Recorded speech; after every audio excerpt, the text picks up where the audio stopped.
Welcome everybody, it is WeTube Entertainment here, and today I'm going to be talking to you guys about Don't Hug Me, I'm Scared. And this is not about a certain episode, but this is about a character named Roy. I've probably talked about Roy in my Don't Hug Me, I'm Scared 6 reaction video, and I pointed him out a few times. But what you guys don't realize is that he's actually in every other episode too. 1 through 5, he's in every single one except for the first one.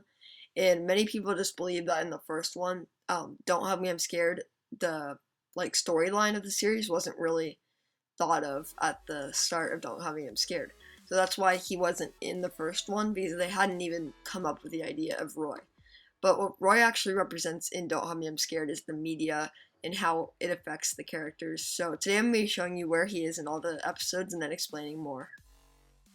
So Roy is first seen in Don't Hug Me, I'm Scared 2, and this is the easiest episode to spot him because he's right out in the open with the yellow character, and the yellow character thinks he's his dad right there.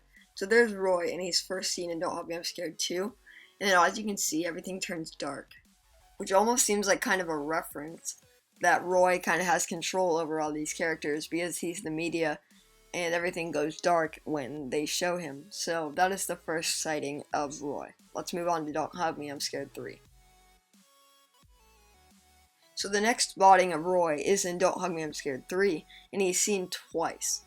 So the first time is as they're worshiping the king, and you can see him right there in the top right corner, also looking at the little bug.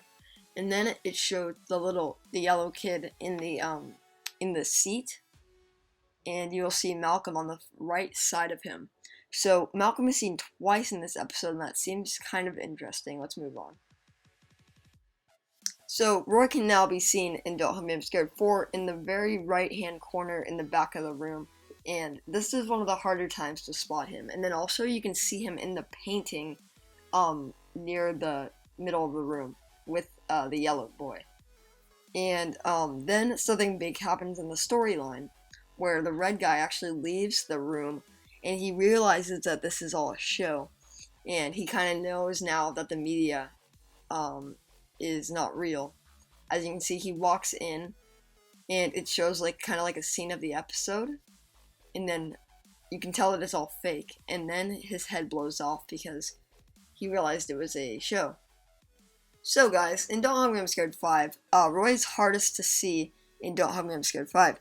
But I stopped it right here because I want to point out some things. So in the microwave, you can see the red guy's head. And on the fridge, you can see a pink slippy note that says Roy, and then it has a few numbers. And I'm not exactly sure what those numbers mean, but I will get back to it in a second because I do know something about those numbers, but that will be in another episode. So here I was trying to pause it so you could actually see Roy because he's very hard to see. But he's right there in the top right hand corner of the wall, and he's watching down on the characters. So eventually I get it. Hold on, just wait a second.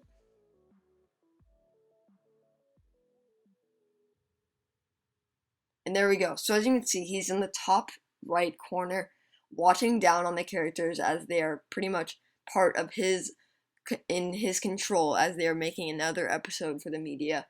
And this just shows that Roy represents the media watching over these characters as they make these little commercial things.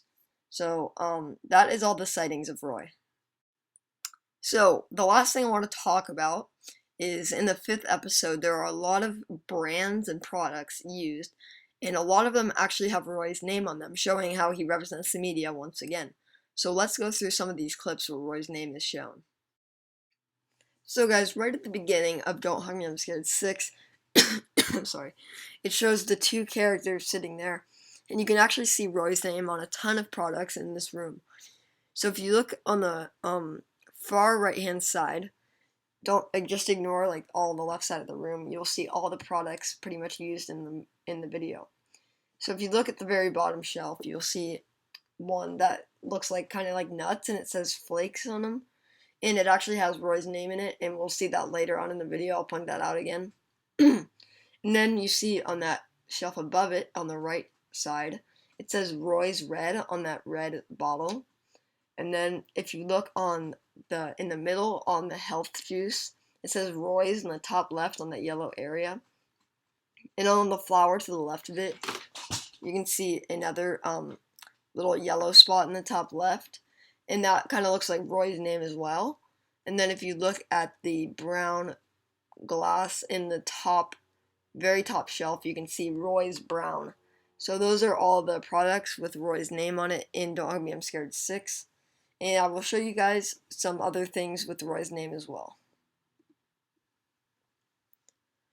So as you can see, there are Roy's flakes, like I told you about in the bottom shelf, that are now pulled out, and now you can actually see Roy's name. This is why I knew that Roy's name was on them, because I've seen this video so many times that I remember that Roy's name actually shows up on this bottle. So that is the second product, or second example of Roy's name on something in Don't Hug Me, I'm Scared 5. Let's move on. So the last time you actually see Roy's name is when it pans down to the bottom of the screen where the red piece of meat is dancing. And if you look to the left of him on the fridge, you can see a blue R and red O and a red Y all next to each other, which represents Roy's name. And that is the last sighting of Roy's name or anything about Roy until we actually see Roy in the top corner. So that is all of Roy and Don't Hug Me, I'm Scared 5. And yeah, let's move on to the explanation. So you may be thinking, wow, that's interesting that Roy shows up in all these episodes. But what does Roy really represent? Well, Roy represents the media 100% because, like I said before, the characters represent different age groups. And Roy represents the media watching over them as they learn from these commercials that he has set up. Now, there's a big question about Roy. Is he the villain in this series? Or was he maybe a victim of the media as well? Well, many people call him the villain because he watches over these characters as they pretty much get tortured in these commercials, and they say, oh, well, he must be the villain behind all this. But maybe he's actually the victim, and maybe he's trying to watch over the characters as they seem to be getting kind of messed around by these like weird characters in these commercials. Leave a comment below on what you think about Roy and think if he's a villain or victim.